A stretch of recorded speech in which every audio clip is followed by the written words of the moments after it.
Today I'm going to show you how to change the batteries in your Panasonic radio. This model is the RF2400D. What you'll need is 4 AA batteries. If you don't have any, I'll have some linked in the description below. What you also may need is a small flathead screwdriver just to help get the batteries out. First, we want to take the radio, flip it onto its back.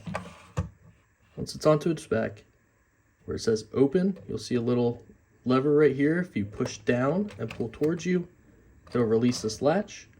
It'll expose the batteries. What we want to do is we want to pop the old batteries out and then put the new batteries in. Make sure your polarity is correct.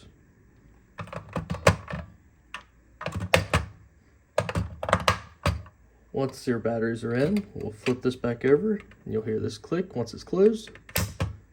Alright, once it's closed, you can check the radio, see if it works. And if it does, you're good to go.